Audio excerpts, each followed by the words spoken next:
Notebooki, które pokazałem w poprzednich filmach, pozwalają nam pracować z kodem PySpark czy Spark SQL, operując na danych w Lakehouse'ie.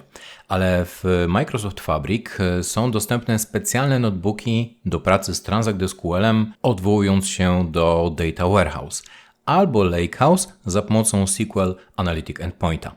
Dzięki temu możemy korzystać z Transact SQL-a i jednocześnie z możliwości, jakie dają nam notebooki, czyli podział kodu na modularne komórki, które wykonujemy, co sprawdza się w przypadku złożonych skryptów, które chcemy podzielić na wyraźne fragmenty i odpowiednio zakomentować. Możemy także oczywiście zapisywać wyniki zapytań, dokumentować skrypt za pomocą wspomnianego Markdown Language, prezentować rezultaty jako wykresy, planować uruchamianie notebooka, czy uruchamiać go w ramach potoku Pipeline Data Factory. Przejdę teraz do zaimportowania przykładowego notebooka, który oczywiście jest dostępny, link do niego jest dostępny w opisie tego filmu. Po jego otwarciu pierwsze co zrobię, to wykasuję odwołania do Lakehouse'a i Warehouse'a, które tutaj się znajdują. Jak widać, wśród tych wszystkich źródeł są w tym momencie przyporządkowane dwa warehouse'y. Ja skasuję te powiązania i dodam jeszcze raz. Właściwie przez dodaniem tych powiązań muszę utworzyć odpowiednie data itemy, czyli zarówno warehouse, jak i lakehouse. Aby było jak najszybciej, skorzystam z przykładowych danych. Nazwę warehouse sample.dw, a w przypadku lakehouse'a to będzie po prostu sample.lh.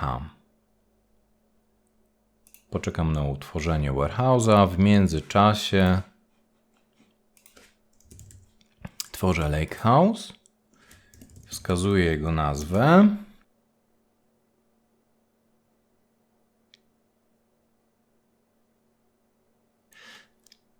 I po utworzeniu wskazuję, aby zostały dodane przykładowe dane sample data, zarówno tabela, jak i kilka przykładowych datasetów. Wrócę teraz do notebooka, Transact SQL notebooka i przypiszę do niego utworzony warehouse. Z lewej strony wybieram plus warehouses i mogę dodać jednocześnie zarówno warehouse, jak i SQL Analytic Endpoint, dzięki któremu odczytam obiekty w Lakehouse'ie. Możemy sprawdzić, od razu wyświetlić zawartość zarówno jednego, jak i drugiego obiektu. Listę tabel. Jak widać, w Warehouse cały czas nie widać tych przykładowych tabel, więc otworzę ten obiekt i załaduję przykładowe dane. Poczekam na zakończenie tego kroku tym razem. Tabele są widoczne w ramach obiektu Data Warehouse. Tak więc jeśli przełączymy się do notebooka i odświeżymy listę tabel, to tutaj również będą one dostępne. Jak widać, w tym momencie są podpięte dwa elementy. Jeden z nich mogę ustawić jako podstawowy, jako primary. Tabela Weather pochodzi z Warehouse'a i dzięki temu, że to on w tym momencie jest tym dostępnym, mogę wykonać fragment tego kodu, Shift Enter i wyświetlić łatwo te informacje. Odwołując się do tego drugiego obiektu, do SQL Analytic Endpointa, musiałbym podawać pełną ścieżkę wskazując nazwę sample.lh. Analogicznie, jeśli ustawię sample.lh jako primary, on teraz przeskoczył na górę tej listy, to wcześniej wykonane zapytanie z sukcesem zakończy się błędem. On w tym momencie nie potrafi znaleźć tak nazwanego obiektu, posługując się tylko nazwą tabeli. Ustawię jako podstawowy Data Warehouse, to zazwyczaj również warehouse'y będą tym podstawowym elementem, w którym będziemy pracować w notebookach TSQL-owych, bo tutaj mamy do dyspozycji nie tylko możliwości odczytu danych, tak jak w tym przypadku, i te dane mogę wygodniej pobrać w dowolnym formacie, zapisać jako tabelę. Mamy do dyspozycji te wszystkie możliwości, które znamy z notebooków Sparkowych, ale możemy także utworzyć nową tabelę, czy w tym przypadku widok. Wykonuję tą komórkę, drugą komórkę w tym notebooku, która skasuje widok weather, jeśli taki istnieje, następnie utworzy nowy, odwołując się do wskazanego tutaj zapytania.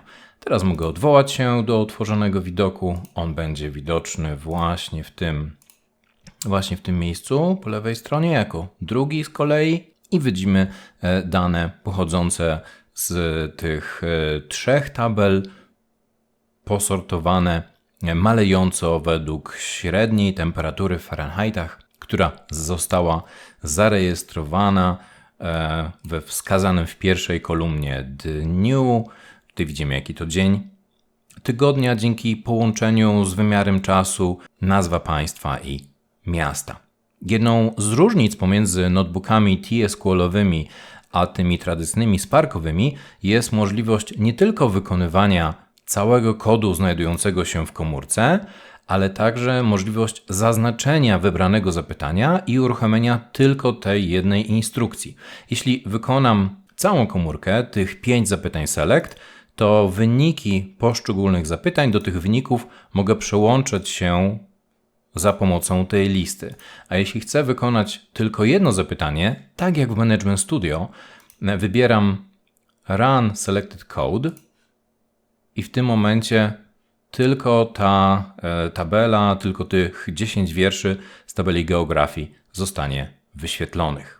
Jeśli chciałbym odwołać się do jednej z tabel w Lakehouse'ie, ale za pomocą tego SQL Analytic Endpointa, który użyłem do wyświetlenia tych obiektów, muszę posłużyć się w pełni kwalifikowaną nazwą w związku z tym, że to nie jest ten podstawowy obiekt, nie jest podstawowy warehouse. Chciałbym pokazać jeszcze jeden element, zanim przejdziemy do wykonania niewspieranego, wydawałoby się, kodu PySparkowego. Otóż wybierając menu Edit mogę wskazać, że chcę przejrzeć bibliotekę snippetów, czyli fragmentów kodu i poza Spark SQL-em, PySparkiem mamy tu dostępną kategorię TSQL.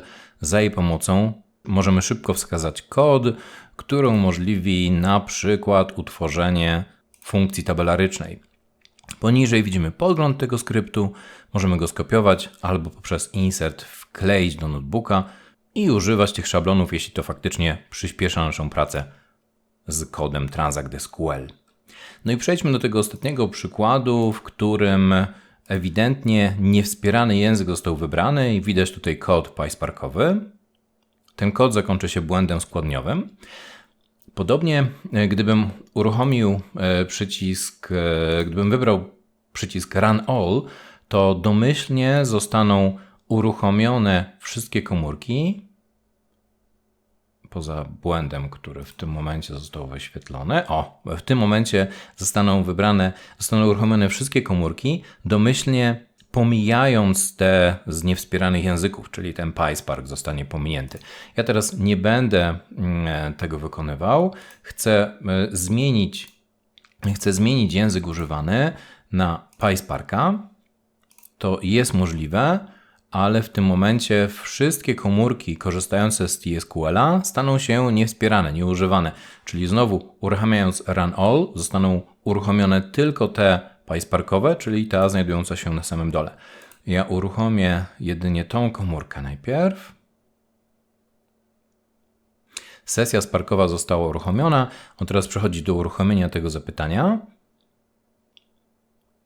I zakończy to uruchomienie błędem, dlatego że w moim notebooku nie ma przypisanego żadnego Lakehouse'a.